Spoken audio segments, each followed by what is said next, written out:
శ్రీమాత్రే నమః. అందరికీ కూడా అమ్మవారి యొక్క ఆశీస్సులు ఎప్పుడూ ఉండాలని మనస్ఫూర్తిగా ఆ తల్లిని వేడుకుంటూ, ఈ రోజు కార్తీక ఆదివి ఎంతో పవిత్రమైనటువంటి ఈ రోజున ఈ కథ వినడం వలన స్వామివారి యొక్క సంపూర్ణమైనటువంటి అనుగ్రహం మనపై ఉంటుంది. కాబట్టి భక్తి శ్రద్ధలతో ఈ కథను వినండి. పూర్వం దారువనం అనేటటువంటి ఒక తపోస్థలం ఉండేది. ఆ వనంలో ఎందరో మునులు తమ తమ భార్యలతో సహా అగ్నిని ఉపాసిస్తూ కఠోరమైనటువంటి తపస్సును కొనసాగిస్తూ ఉండేవారు. అప్పుడు ఒకనాడు వారందరినీ కూడా పరీక్షించాలి అనేటటువంటి భావనతో పరమేశ్వరుడు ఒక సుందరమైనటువంటి రూపాన్ని ధరించి ఆ దారువనానికి వెళతాడు. జగదేక సౌందర్యవంతుడుగా తమ కళ్లకు కనిపించినటువంటి శివుణ్ణి చూసి మునిపత్నులు అందరూ కూడా పతివ్రతులే అయినప్పటికీ ఆయన మీద వ్యామోహాన్ని పెంచుకుంటారు. స్త్రీలకు మనోచాంచల్యం కలిగించేలా సుందరుడిగా మారినటువంటి పరమేశ్వరుడు నాట్యం చేస్తూ ఆ వనంలో సంచరిస్తూ ఉండగా తాపం ఆపుకోలేనటువంటి ఆ మునిపత్నులు యుక్తాయుక్తాలు కూడా మర్చిపోయి ఆయన వెంటబడతారు. తమ శరీరం మీద ఉన్నటువంటి వస్త్రాభరణాల స్థితిగతులను కూడా మర్చిపోయి మదన పరవశంతో కొందరు సంగీతాలను ఆలపిస్తూ ఉండగా మరికొందరు ఆయన్ను ఏ విధంగా ఆకర్షించాలా అని అందంగా నాట్యాలు చేస్తూ ఉన్నారు.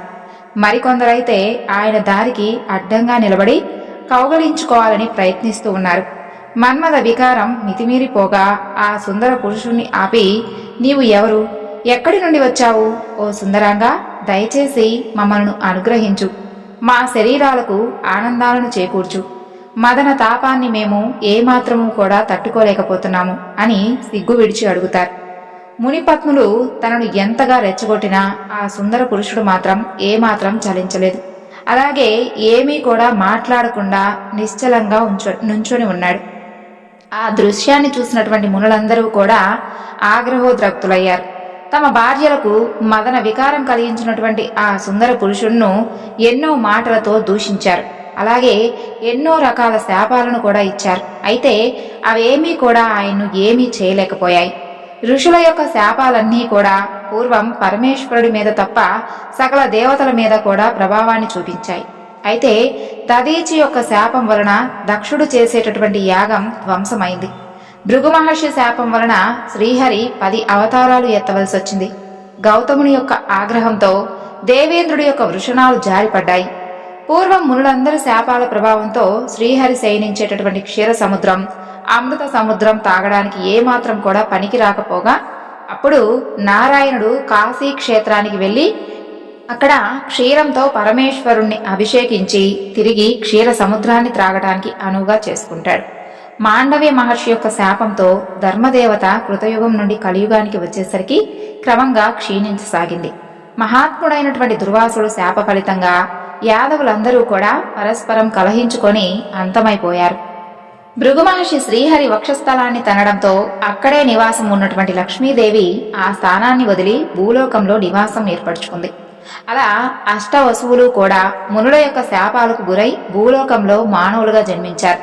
ఈ విధంగా ఎంతో మంది మునుల యొక్క మహర్షుల యొక్క శాపాలకు గురైనప్పటికీ మహాదేవుడు మాత్రం ముని శాప ఫలాన్ని ఏమాత్రం కూడా పొందలేనటువంటి ఈ దారువన యొక్క వృత్తాంతం మనకు తెలియజేస్తుంది. ఇలా శంకరుడు సుందరుడైనటువంటి పురుషుడుగా దిగంబరంగా సంచరించడాన్ని చూసి భరించలేనటువంటి ఆ మునులు ఆయన్ను సామాన్యమైనటువంటి మానవుడిగా భావించి చూసి పరుషంగా నిందించడం ప్రారంభించగా వెంటనే పరమేశ్వరుడు అక్కడి నుండి అంతర్ధానమయ్యాడు. ఇక దాంతో ఏం చేయాలో తోచక అందరూ కూడా సత్యలోకానికి వెళ్లి బ్రహ్మదేవునితో అక్కడ జరిగినటువంటి వృత్తాంతం అంతా కూడా తెలియజేస్తారు. వారి మాటలన్నీ విన్నటువంటి బ్రహ్మదేవుడు ఇదంతా కూడా పరమేశ్వరుని యొక్క లీలేనని గ్రహించి మనసులోనే ఆయనకు భక్తిగా నమస్కరించాడు. ముల్లారా, మీరెంత అవివేకులు! ఇహపర శ్రేయస్సును కలిగించేటటువంటి పరమేశ్వరుని గుర్తించలేనటువంటి మీరు వ్యర్థంగా జన్మించారు. దారువనంలో మీకు కనిపించినటువంటి పురుషుడు సాక్షాత్తు పరమేశ్వరుడు. మిమ్మల్ని పరీక్షించాలని ఆయన స్వయంగా అక్కడికి వచ్చారు. గృహస్థుడైనటువంటి తమ ఇంటికి వచ్చినటువంటి అతిథి ఎలాంటి వాడైనా సరే, ఏ రూపంలో ఉన్నా సరే అతన్ని గౌరవించాలి. అది అతిథి సేవా ధర్మం. ఆ ధర్మాన్ని మీరు విస్మరించారు. అలాగే సుదర్శనుడనేటటువంటి ఒక ముని అతిథి సత్కారాన్ని నియమంగా ఆచరించి మృత్యువునే జయించాడు. ఆ విషయం చెబుతాను వినండి. పూర్వం సుదర్శనుడు అతిథి దేవునితో సమానం. అతను ఏది కోరితే దానిని తప్పకుండా ఇచ్చేస్తాను. నా సర్వస్వాన్నైనా సరే తప్పక సమర్పిస్తాను అని ప్రతిజ్ఞ చేశాడు. ఒకనాడు తన భార్యతో వచ్చినటువంటి అతిథి ఎవరైనా సరే పరమేశ్వరునిగా భావించి అతను కోరితే నీ దేహాన్నైనా సమర్పించాలి అని ఆదేశిస్తాడు. అది విన్నటువంటి ఆ పతివ్రత, నాదా, మీరు చెప్పింది ధర్మబద్ధం కాదని నాకు అనిపిస్తుంది, మరొకసారి ఆలోచించండి అని విన్నవించుకుంటుంది. అందుకు కోపం వచ్చినటువంటి సుదర్శనుడు భార్యతో, దేవి, నేను చెప్పిందే శాసనం, అతిథి పరమేశ్వరుడే, అతను ఏది అడిగితే అది నీవు ఇవ్వవలసిందే అని గద్దించి చెబుతాడు. అలా కొన్నాళ్ళు గడిచిన తర్వాత ఒకనాడు ధర్మదేవత బ్రాహ్మణుడి రూపంలో వారింటికి అతిథిగా వస్తాడు. ఆ సమయంలో సుదర్శన ముని గృహంలో లేడు. అతని భార్య ఆయనకు స్వాగత సత్కారాలు చేస్తుంది. ఆమె సేవలకు సంతోషించినటువంటి విప్రుడు, దేవి, నీ భర్త ఇంట్లో లేనట్లుగా ఉన్నాడు, నీతో సంయోగం చెందాలని నా మనసు కోరుకుంటుంది అని అంటాడు. భర్త ఆజ్ఞను గుర్తు తెచ్చుకున్నటువంటి ఆ పతివ్రత, స్వామి, మీ ఇష్టం, ఈ శరీరాన్ని మీకు సమర్పిస్తున్నానని ముందుకు వస్తుంది. అంతలో సుదర్శనుడు ఇంట్లోకి వస్తాడు. లోపల అతిథిగా బ్రాహ్మణుడు కనిపిస్తాడు. ఆయనకు భక్తితో నమస్కరించగా ఆ విప్రుడు, సుదర్శన, నాకు నీ భార్యతో రమించాలని ఉంది, ఏమంటావు అని అంటాడు. స్వామి, అతిథి కోరింది ఏదైనా సరే నేను కాదనను, తమరి ఇష్టం అని చెప్పి బయటకు వెళ్ళిపోతాడు. సుదర్శనుడి ధర్మబుద్ధికి, అతిథి సేవా తత్పరతకు ఎంతగానో చెలించిపోయినటువంటి ధర్మదేవత తన యొక్క నిజరూపాన్ని ధరించి, సుదర్శన, నేను నీ అతిథి ధర్మాన్ని పరీక్షించాలని ఇలా వచ్చాను. ఈ యొక్క వ్రతాన్ని త్రికరణ శుద్ధిగా ఆచరించినటువంటి నీవు మృత్యువుని సైతం జయించగలవు. నీ యొక్క గృహస్థ ధర్మం అమోఘం అని అతని భార్యను ఆశీర్వదించి ధర్మదేవత వెళ్ళిపోతాడు. దారువనంలోని మునులారా, అతిథి ధర్మం అంత గొప్పది, విన్నారా? అలాంటి గొప్ప ధర్మాన్ని విస్మరించి అతిథిని అవమానించినందువలన మీ యొక్క తపశ్శక్తి మొత్తం కూడా నశించిపోయింది. కాబట్టి మీరు వెళ్ళి ఆ శంకరుణ్ణే శరణు వేడుకోండి అని ప్రబోధిస్తాడు బ్రహ్మ. బ్రహ్మ మాటలు విన్నటువంటి మునులందరూ కూడా పశ్చాత్తాపపడి, ప్రభో, నీకు నమస్కారం. ఓ ప్రజాపతి, మా భార్యలందరూ కూడా కామ వికారం చెందడంతో మేము ఆవేశంగా శంకరుణ్ణి పరుషంగా దూషించాము, ఎన్నో పాపాలు చేశాము, అలాగే ఆయనకు శాపాలు కూడా పెట్టాము. అయినా అవేవీ కూడా శంకరుని ముందు ఏమాత్రం కూడా ప్రభావాన్ని చూపించలేదు. ఇక మాకు జీవితాల మీద కూడా ఆశపోయింది. కర్మ ఫలాన్ని త్యాగం చేసి ఆ మహేశ్వరుని దర్శించేటటువంటి మార్గాన్ని తెలియజేయండి అని ప్రార్థిస్తారు. మునుల యొక్క ప్రార్థనను విన్నటువంటి ప్రజాపతి వారితో, మునులారా, నేను చెప్పేది శ్రద్ధగా వినండి. బ్రాహ్మణుడు ఉపనయనం అయ్యింది మొదలు వేదాలను, వేదాంగాలను, వేదార్థాన్ని ఆచార్యుడి దగ్గర సంపూర్ణంగా అభ్యసించి స్నాతకుడై ఆ తరువాత వివాహం చేసుకుని భార్య ద్వారా సంతానాన్ని కని వారందరికీ కూడా తన యొక్క ఆస్తిని సమానంగా పంచేసి అగ్నిష్టోమాది యాగాలతో యజ్ఞేశ్వరుడైనటువంటి ఆ పరమేశ్వరుణ్ణి 10-12 సంవత్సరాలు ఆరాధించాలి. ఆ తరువాత శక్తి లేనివాడు కనీసం 1 సంవత్సరం కానీ, లేదంటే 6 మాసాలు కానీ, 12 రోజులు కానీ పాలు మాత్రమే ఆహారంగా స్వీకరించి దేవతలందరినీ కూడా పూజించాలి. ఆ తరువాత తన కోసం ఉంచుకున్నటువంటి ధనాన్ని మొత్తం విప్రులకు ఇచ్చేసి వైరాగ్య భావంతో గురువు వద్ద సన్యాస దీక్షను స్వీకరించాలి. ఇక సన్యాస విధి ఎట్లా ఉంటుంది అంటే, సన్యాస దీక్ష స్వీకరించేవాడు శిఖతో సహా వెంట్రుకలన్నీ కూడా తీయించుకొని బోడిగుండుతో ఉండాలి. జంధ్యాన్ని విడిచిపెట్టి భూస్వాహ అనేటటువంటి పంచసూక్తాలతో హోమం చేసి యతిగా మారి పుణ్యక్షేత్రాలలో సంచారం చేయాలి. ఇలా జీవించేటటువంటి యతి మరణం సమీపించకపోతే మహాప్రస్థానాన్ని ఆశ్రయించాలి, అనగా ఉపవాస దీక్షతో ఉత్తర దిశగా ప్రయాణించాలి. అలా ప్రయాణిస్తూ ఉంటే కొన్నాళ్లకు అనాయాసంగా మరణం సంభవిస్తుంది. తద్వారా శివ సాహిత్యం కూడా కలుగుతుంది. శివభక్తులు మాత్రం ఉపవాస దీక్ష, మహాప్రస్థానం లాంటివి ఆచరించకపోయినా ఈ శరీరం విడిచిపెట్టగానే తప్పకుండా మోక్షాన్ని పొందుతారు. నిజమైనటువంటి శివభక్తులకు సన్యాసం, వ్రతాలు, యజ్ఞాలు, దానాలు, వేదశాస్త్ర పఠనాలు ఇవేవీ కూడా అవసరం లేదు. పూర్వం శ్వేతుడనేటటువంటి ఒక ముని పరమేశ్వరుణ్ణి ఆరాధించి మృత్యువునే జయించాడు అని బ్రహ్మదేవుడు మునులకు ప్రబోధిస్తాడు. వారందరూ కూడా ఎంతో ఆసక్తిగా, పితామహ, అసలు ఈ శ్వేతుడెవరు, అతని యొక్క వృత్తాంతం ఏమిటి, దయచేసి చెప్పండి అని ప్రార్థించగా అప్పుడు బ్రహ్మ వారికిలా శ్వేతుని యొక్క వృత్తాంతం గురించి చెప్పడం ప్రారంభిస్తాడు. పూర్వం శ్వేతుడనేటటువంటి ఒక మహాముని ఉండేవాడు. ఆయన అల్పాయుష్కుడు. ఆ విషయం తెలుసుకున్నటువంటి శ్వేతముని తనకు చిరంజీవిత్వం కలగాలని భావించి కొండ గుహల్లో నివసిస్తూ అక్కడే ఒక శివలింగాన్ని ప్రతిష్ఠించుకుంటాడు. రుద్రాధ్యాయంతో ప్రతినిత్యము కూడా ఆ లింగానికి పూజలు అభిషేకాలు చేస్తూ పరమేశ్వరుణ్ణి భక్తితో ఆరాధించడం మొదలుపెట్టాడు. అలా కొన్నాళ్లు గడిచిన తరువాత శ్వేతుడికి ఆయుష్ తీరిపోగా యమధర్మరాజు అక్కడికి వచ్చాడు. యముణ్ణి చూసి కూడా ఏ మాత్రం కూడా భయపడకుండా శ్వేతముని త్రయంబక మంత్రాన్ని నిష్ఠగా జపిస్తూ మృత్యువు నన్నేమీ చెయ్యలేదు అని ధైర్యంగా ఉన్నాడు. శ్వేతముని దగ్గరకు వచ్చినటువంటి యముడు గంభీరంగా, శ్వేతముని, నీ యొక్క ఆయుర్దాయం ముగిసిపోయింది, ఇక మర్యాదగా లేచిరా. నాకిప్పుడు శివారాధనతో పని ఏమిటి?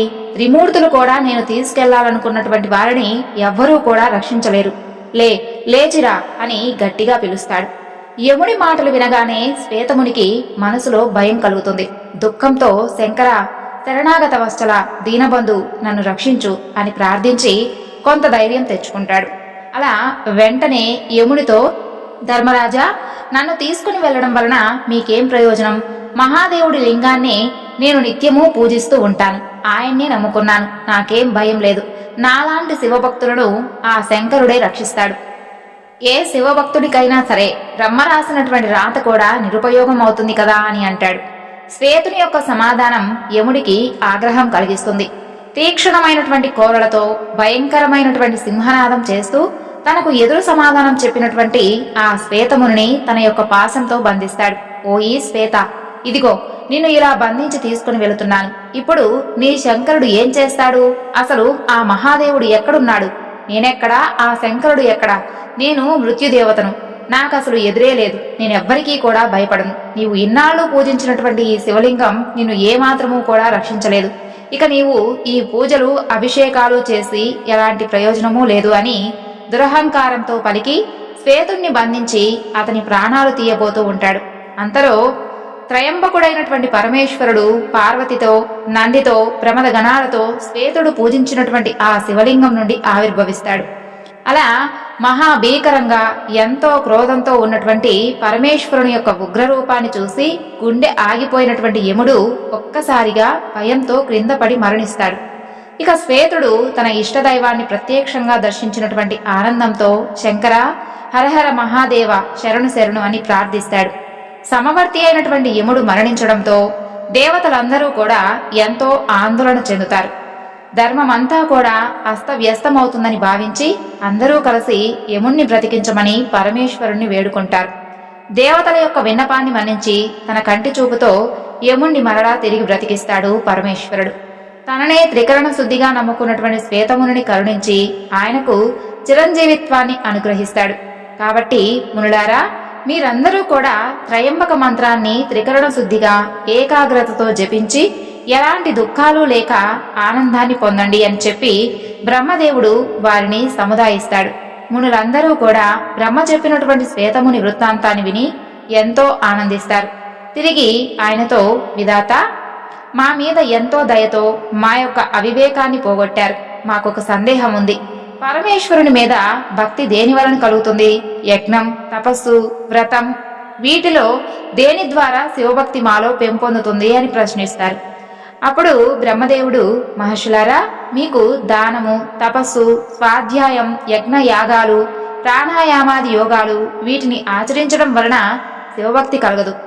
ఇక ఈ చరాచర ప్రపంచానికి మూలకారకుడైనటువంటి పరమేశ్వరుడి మీద ఏకాగ్ర భక్తి అనేది కేవలం శివానుగ్రహంతోనే లభిస్తుంది. కాబట్టి మీరందరూ కూడా శివానుగ్రహం కోసం ప్రయత్నించండి అని చెబుతాడు.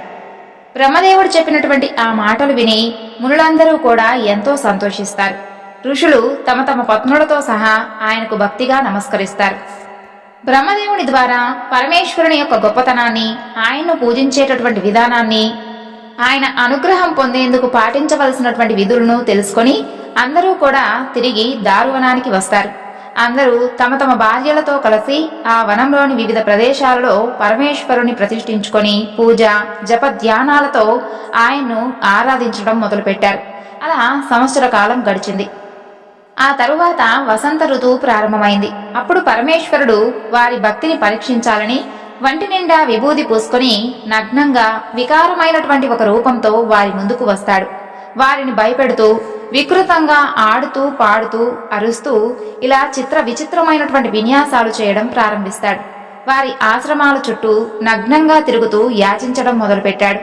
పరమేశ్వరుడు ఎన్ని రకాలుగా ప్రలోభ పెట్టినా, ఎన్ని రకాలుగా భయాన్ని అసహ్యాన్ని కలుగజేసినా ఆ మునులందరూ కూడా వివేకంతో ఆ వచ్చింది పరమేశ్వరుడే అని తెలుసుకొని ఆ వికృతాకారంలో ఉన్నటువంటి ఆ పురుషుణ్ణి పిలిచి ఆసనం మీద కూర్చోబెట్టి నీళ్లతో ఆయన పాదాలు కడిగి భస్మాన్ని, గంధ పుష్పాక్షతాలను, పూలమాలలను, బిల్వదళాలను, ధూపదీప నైవేద్యాలను సమర్పించారు.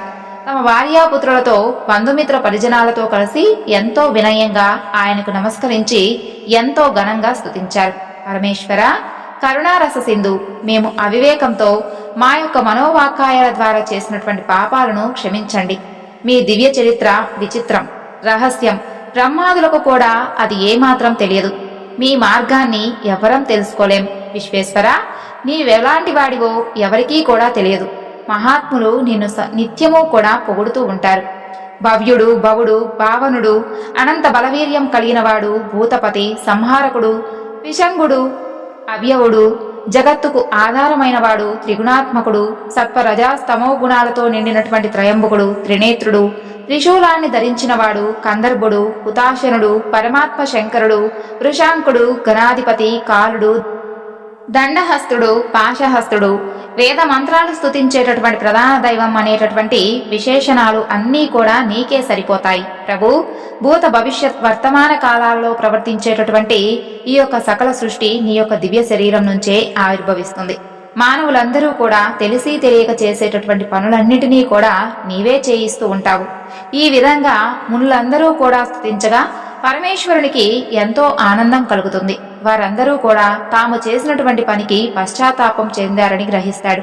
తన నిజరూపాన్ని దర్శించేందుకు వారికి దివ్య దృష్టిని ప్రసాదించగా మహాదేవుని ద్వారా దివ్య దృష్టిని పొందినటువంటి వారందరూ కూడా ఆయన యొక్క దివ్య మంగళ విగ్రహాన్ని దర్శించి తన్మయులై మంగళకరమైనటువంటి వాక్యాలతో తిరిగి ఇలా కీర్తిస్తారు. ఓ పరమేశ్వర, అమరుల్లో నీవు బ్రహ్మవి, రుద్రుల్లో నీలలోహితుడవి, ప్రాణులందరిలోనూ జీవాత్మవి. సాంఖ్యాయోగులందరూ కూడా నిన్ను పురుషుడంటారు. పర్వతాలలో నీవు మేరువి, నక్షత్రాలలో చంద్రుడివి, ఋషుల్లో వశిష్ఠుడివి, దేవతల్లో దేవేంద్రుడివి, సమస్త వేద వాగ్మాయంలో ఓంకారానివి, వేద సూక్తాలలో శ్రేష్టమైనటువంటి సామ సూక్తానివి, అరణ్యంలో సంచరించేటటువంటి మృగాలలో సింహానివి, అలా గ్రామాలలో సంచరించేటటువంటి పశువుల్లో వృషభానివి, లోకులందరూ పూజించేటటువంటి దేవులలో అగ్రగణ్యుడివి. ప్రభు, మేమందరం కూడా నీ దాసులం. మేమంతా కూడా తరించడానికి ఏం చేయాలో ఆజ్ఞాపించండి. నీ యొక్క ఆద్యాంతాలు మేము తెలుసుకోలేము. మమ్మల్ని అనుగ్రహించండి అని పరమేశ్వరుని పాదాల మీద పడ్డారు. వారందరి ప్రార్థనను విన్నటువంటి పరమేశ్వరుడు సంతోషించి పరమ పవిత్రమైనటువంటి పాశుపత వ్రతాన్ని అలాగే భస్మ స్నాన విధిని వారికి వివరిస్తాడు. ఆ తరువాత ఈ విధంగా దదీచి క్షుపుడు యొక్క వృత్తాంతం గురించి తెలియజేస్తాడు. పూర్వం బ్రహ్మదేవుని కుమారుడైనటువంటి క్షుపుడు తన యొక్క పరాక్రమంతో భూమండలాన్ని సుక్షత్రియుడుగా పాలిస్తూ ఉంటాడు. ఆయనకు మహా తపస్వి అయినటువంటి దదీచి మునితో స్నేహం ఏర్పడుతుంది. అది దినదిన ప్రవర్ధనమానమవుతుంది. అలా ఒకనాడు వారిద్దరికీ విప్రుడు గొప్పవాడా లేక క్షత్రియుడు గొప్పవాడా అనేటటువంటి విషయం వద్ద చర్చ జరుగుతుంది.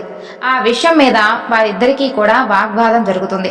క్షుపుడు, నేను అష్టదిక్పాల అంశతో శ్రీహరి అంశతో జన్మించినటువంటి క్షత్రియుణ్ణి, కాబట్టి నన్ను నీవు పూజించాలి, నీకన్నా నేనే గొప్ప అని అహంకారంతో వాదిస్తాడు. క్షుపుడి మాటలు విన్నటువంటి దదీచి మహర్షికి ఆగ్రహం కలుగుతుంది. వెంటనే తన పాదాలతో క్షుపుణ్ణి ఒక్క తన్ను తన్నుతాడు. దాంతో క్షుపుడికి కూడా ఆవేశం వస్తుంది. పూర్వం తనకు దేవేంద్రుడు ప్రసాదించినటువంటి వజ్రాయుధాన్ని తీసుకొని వచ్చి దానితో క్షుపుణ్ణి గట్టిగా కొడతాడు. దాని దెబ్బకు తాళలేక దదీచి క్రింద పడిపోయి శుక్రాచార్యుని స్మరిస్తాడు. అలా దదీచి 2 భాగాలుగా ఖండించబడి మరణించగా చనిపోయే ముందు ఆయన చేసినటువంటి ప్రార్థన విని శుక్రాచార్యుడు రహస్యంగా అక్కడికి వచ్చి 2గా చీలినటువంటి ఆయన శరీర భాగాలను ఒకటిగా కలిపి తన యొక్క మృత సంజీవని విద్యతో పునర్జీవితుణ్ణి చేస్తాడు. ప్రాణాలు తిరిగి వచ్చి పైకి లేచినటువంటి దదీచితో, మహర్షి, దేవదేవుడైనటువంటి ఆ పరమేశ్వరుణ్ణి ఆరాధించి ఎవరి చేత కూడా వధించబడకుండా మృత్యువును జయించు. ఈశ్వరోపాసన వలన అది నీకు సాధ్యమవుతుంది. మహేశ్వరుడు నాకు ఈ మృత సంజీవని విద్యను ఉపదేశించడం వల్లనే నేను నిన్ను బ్రతికించగలిగాను. నేను కూడా మృత్యువుని జయించాను. శివభక్తులైనటువంటి వారికి ఎప్పటికీ కూడా మృత్యు భయం ఉండదు. నీకు మృత సంజీవని అయిన తరువాత త్రయంబక మంత్రాన్ని ఉపదేశిస్తాడు. ఇటు క్షుపుడు కూడా దదీచి మహర్షి వలన అవమానించబడి ఎంతో ఏకాగ్రతతో నారాయణుడి గురించి తపస్సు చేస్తాడు. ఎన్నో సంవత్సరాలు గడిచిపోతాయి. అలా ఒకనాడు శంఖచక్ర గదాధరుడై సర్వాలంకార సంశోభితంగా శ్రీహరి అతనికి దర్శనమిస్తాడు. వెంటనే ఆయన పాదాల మీద పడి, నారాయణ, పరంధామ, పరాత్పర, నీవు ప్రకృతితో కలిసినటువంటి పురుషుడివి. మహాతత్వం, అహంకారం, పంచతన్మాత్రాలు, జ్ఞాన కర్మేంద్రియాలు అంతా కూడా నీవే. నన్ను రక్షించు అని ప్రార్థిస్తాడు. శ్రీహరి, క్షుప, నీకేం కావాలో కోరుకో అని అనగా, ప్రభు, దదీచి ముని అనేటటువంటి విప్రోత్తముడు పూర్వం నాకు మిత్రుడుగా ఉండేవాడు. నాకు అతనికి ఒకనాడు చిన్న వాగ్వాదం జరిగింది. దానికి కోపించినటువంటి అతను అహంకారంతో నన్ను కాలెత్తి తన్నాడు. నేను శివ వరప్రసాదుణ్ణి కాబట్టి నాకు ఎవరి వలన భయం లేదు, ఎవరికీ కూడా భయపడను అని గర్వంగా చెప్పి వెళ్ళాడు. స్వామి, నేను అతన్ను ఎలాగైనా సరే ఓడించాలి, అందుకు తగినటువంటి వరాన్ని ప్రసాదించండి అని కోరాడు. క్షుపుడి యొక్క కోరిక విన్నటువంటి శ్రీహరి మనసులో శంకరుణ్ణి స్మరించి అతనితో ఇలా అన్నాడు, రాజేంద్ర, శివభక్తులైనటువంటి వారు ఎవరికి దేనికి భయపడరు. ఎంతటి అధముడైనా సరే శివభక్తి తత్పరుడైతే చాలు, అతనికి ఎలాంటి భయమూ కలగదు. ఇక దదీచి లాంటి మహర్షుల గురించి చెప్పేది ఏముంది? కాబట్టి దదీచి మీద నీవు విజయం పొందడం కష్టం. దదీచి మహర్షి సామాన్యుడు కాదు. పూర్వం దక్షయజ్ఞం జరిగినటువంటి సందర్భంలో ఆయన శాపం వలనే నాకు ఈ యొక్క మూర్ఛావస్థ కలిగింది. తిరిగి ఆయన వలనే నేను మేలుకోగలిగాను. అయినప్పటికీ నీ యొక్క భక్తి ప్రపత్తులు నన్ను ఆనందింపచేశాయి. అందుకే నీ విజయం కోసం నేను తప్పకుండా ప్రయత్నిస్తాను అని చెబుతాడు. క్షుపుడికి ఇచ్చినటువంటి మాట ప్రకారం శ్రీహరి ఒక వృద్ధ బ్రాహ్మణుడి వేషాన్ని ధరించి దదీచి మహర్షి ఆశ్రమానికి వెళతాడు. వచ్చినటువంటి అతిథికి దదీచి స్వాగత సత్కారాలు చేసి నమస్కరించగా, అప్పుడు బ్రాహ్మణుడి రూపంలో ఉన్నటువంటి శ్రీహరి, దదీచి, నాకొక వరాన్ని ప్రసాదించు అని కోరాడు. తపో సంపన్నుడు, త్రికాలగ్నుడైనటువంటి దదీచి వచ్చినటువంటి విప్రుడు శ్రీహరేనని గుర్తించి, ప్రభు, నీవు శ్రీహరివేనని నాకు తెలుసు. క్షుపుడు నిన్ను ఆరాధించగా అతని కోరిక తీర్చడం కోసం మీరు నా దగ్గరకు వచ్చారు. నాకు ఎవరి వలన దేని వలన భయం లేదు. మీకేం కావాలో అడగండి స్వామి అని అంటాడు. దదీచి తనను గుర్తుపట్టడంతో నిజరూపాన్ని ధరించినటువంటి శ్రీహరి, నీవు శివభక్తి ప్రభావంతో సర్వజ్ఞుడివయ్యావు. నీకు ఎవరన్నా కూడా భయం లేదని నాకు తెలుసు. అయితే నేను నా భక్తుడైనటువంటి క్షుపుడికి మాటిచ్చాను. ఒక్కసారి క్షుపుడి సభలోకి వచ్చి, నీ వలన నేను భయపడతాను అని ఒక్క మాట అనుచాలు అని ప్రాధేయపడతాడు. అయితే శివానుగ్రహం పొందినటువంటి దదీచి అందుకు అంగీకరించలేదు. ఇక నేను అసత్యాన్ని పలకను అని అంటాడు. అలా దదీచి తిరస్కరించేసరికి శ్రీహరికి ఆగ్రహం కలిగి తన యొక్క సుదర్శన చక్రాన్ని అతని మీదకు ప్రయోగిస్తాడు. మహావేగంతో వచ్చినటువంటి సుదర్శన చక్రం దదీచి మహర్షి యొక్క శరీరాన్ని తాకి వజ్ర శరీరుడు కావడంతో అతన్ని ఏ మాత్రం కూడా గాయపరచలేకపోతుంది. అప్పుడు దదీచి, ప్రభు, శ్రీహరి, నీ సుదర్శన చక్రం కూడా పరమేశ్వరుడు ప్రసాదించిందే కాబట్టి అది నన్నేమీ చేయలేదు. కాబట్టి తమరిక వ్యర్థమైనటువంటి ఈ ప్రయత్నం వదులుకోండి అని వినయంగా చెబుతాడు. దాంతో కోపం మరింతగా పెరిగినటువంటి శ్రీహరి ఎన్నో శస్త్రాస్త్రాలను దదీచి మీదకు ప్రయోగిస్తాడు. అవన్నీ కూడా దదీచిని ఏమీ చేయలేకపోతాయి. విష్ణువు పిలుపు విని దేవతలందరూ కూడా ఆయనకు అండగా వస్తారు. అంతా కలిసి మూకుమ్మడిగా దదీచిపైకి దాడి చేస్తారు. అప్పుడు దదీచి తన యొక్క దర్భముడిని తీసి దేవతల మీదకు విసురుతాడు. అది ప్రళయాగ్ని జ్వాలలు వెదజల్లుతూ త్రిశూలంలా మారి దేవతలందరినీ కూడా కాల్చడం మొదలు పెడుతుంది. ఆ విధంగా నారాయణుడు దేవేంద్రాదులు ప్రయోగించినటువంటి అస్త్రాలన్నీ కూడా విఫలం కావడంతో అంతా కూడా ఆ యొక్క త్రిశూలాన్ని శరణు వేడి తలో దిక్కుకు పారిపోతారు. అది చూసినటువంటి శ్రీహరి ఆగ్రహంతో తన యొక్క శరీరం నుండి లక్షలాది నారాయణ గణాలను సృష్టించి దదీచి మీదకు పంపిస్తాడు. దదీచి వారందరినీ కూడా దహించి వేస్తాడు.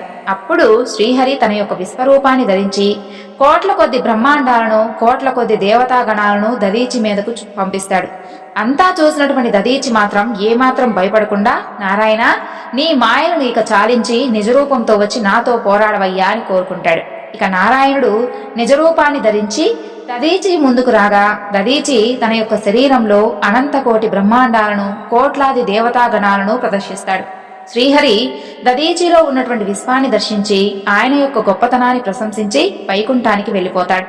ఈ విషయమంతా కూడా క్షుపుడికి తెలుస్తుంది. తన కోరికను సఫలం చేయడం కోసం శ్రీహరి సైతం దదీచి ముందు అవమానం పాలయ్యాడని గ్రహించి వెంటనే దదీచి దగ్గరకు వస్తాడు. క్షమించమని ఆయన పాదాల మీద పడతాడు. అప్పుడు దీనుడై నిలిచినటువంటి క్షుపుణ్ణి మాత్రం క్షమించి తన మీద అకారణంగా దాడి చేసినటువంటి విష్ణువుతో సహా దేవతలందరినీ కూడా మీరందరూ రాబోయే కాలంలో దక్ష ప్రజాపతి చేసేటటువంటి యాగంలో పాల్గొంటారు. అప్పుడు రుద్రుడి కోపాగ్ని జ్వాలలో దగ్ధమైపోతారు అని శపిస్తాడు.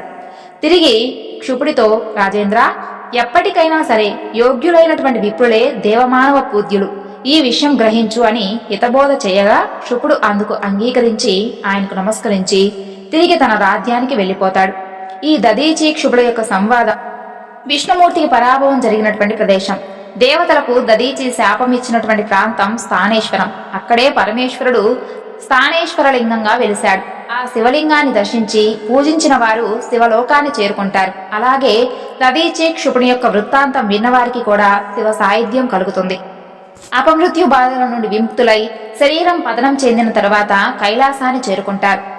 ఈ వృత్తాంతాన్ని పఠించి యుద్ధానికి వెళితే జయం తప్పకుండా వర్తిస్తుంది. సర్వం శ్రీ లలితార్పణమస్తు. స్వస్తి.